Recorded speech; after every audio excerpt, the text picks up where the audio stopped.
কথাগুলো মন দিয়া শুনবেন। গাধাকে যখন সৃষ্টি করা হলো তখন গাধাকে বলা হলো, তোমাকে সকাল থেকে সন্ধ্যা পর্যন্ত প্রচুর পরিশ্রম করতে হবে, সারাদিন পিঠে বোঝা বয়ে বেড়াতে হবে, খেতে পারবে শুধুই ঘাস, তোমার মাথায় কোনো বুদ্ধি থাকবে না, আর তোমার আয়ু দেওয়া হবে 50 বছর। এইটা শুনে গাধা বলল, হে প্রভু, আমাকে 50 বছর না দিয়ে 20 বছর আয়ু দিন, আমি এত বছর বাঁচতে চাই না। সৃষ্টিকর্তা তার এই কথা মঞ্জুর করলেন। তারপর যখন কুকুরকে সৃষ্টি করা হলো তখন কুকুরকে বলা হলো, তুমি হবে মানুষের একজন কাছের বন্ধু, আর তোমার খাবার হবে মানুষের থেকে যাওয়া জুটা খাবার, আর তোমার আয়ু দেওয়া হবে 30 বছর। এইটা শুনে কুকুর সৃষ্টিকর্তার কাছে হাত জোর করে বলল, হে প্রভু, আমি 30 বছর বাঁচতে চাই না, আমাকে 30 বছর থেকে 15 বছর আয়ু দিন। সৃষ্টিকর্তা তার এই কথাও মঞ্জুর করলেন। তারপর যখন বানরকে সৃষ্টি করলেন তখন বানরকে বলা হলো, তুমি শুধু এই গাছ থেকে ওই গাছে ঝুলতে থাকবে আর মানুষকে বিনোদন দেওয়ার চেষ্টা করবে, আর তোমার আয়ু দেওয়া হবে 20 বছর। এইটা শুনে বানরও হাত জোর করে সৃষ্টিকর্তার কাছে বলল, হে আল্লাহ, আমাকে 20 বছর না দিয়ে 10 বছর আয়ু দিন, আমি এত বছর বাঁচতে চাই না। সৃষ্টিকর্তা বানরের কথাও মঞ্জুর করলেন। তারপর আসলো পুরুষের পালা।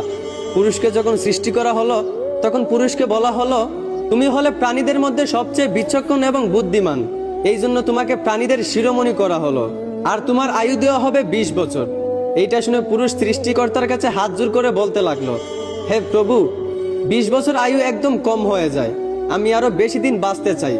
আপনি বরংস গাধায় যে 30 বছর আয়ুটা ফিরিয়ে দিয়েছিল ওই আয়ুটা আমাকে দিয়ে দিন, আর কুকুর 30 বছরের মধ্যে যেই 15 বছর আয়ুটা ফিরিয়ে দিয়েছিল ওই আয়ুটাও আমাকে দিয়ে দিন, এবং বানর 20 বছর থেকে যেই 10 বছর আয়ুটা ফিরিয়ে দিয়েছিল ওই আয়ুটাও আমাকে দিয়ে দিন। সৃষ্টিকর্তা পুরুষের এই কথাগুলো মঞ্জুর করলেন। তারপর থেকেই ছেলেরা 20 বছর পর্যন্ত পুরুষ হয়ে বাঁচে, আর যেই 30 বছর গাধার থেকে চেয়ে আনা হয়েছিল সেই 30 বছর পরিবারের বোঝা পিঠে বয়ে বাঁচে, ঠিক একদম গাধার মতোই। বাকি 15 বছর সন্তানরা যা দেয় তা খেয়েই বাঁচতে হয়। যেমন একটা কুকুরকে মানুষ যা দেয় তা খেয়েই বাঁচে, ঠিক তেমনি একটা পুরুষও বাকি 15 বছর এইভাবেই কাটাতে হয়, ঠিক একটা কুকুরের মতোই। আর বাকি 10 বছর পুরুষদেরকে বানরের মতোই বাঁচতে হয়।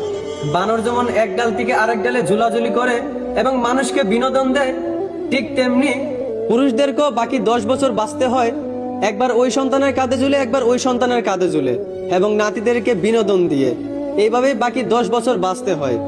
এইটাই পুরুষের জীবন, এইটাই বাস্তবতা। আশা করি আমার কথাগুলো বুঝতে পারছেন। ধন্যবাদ।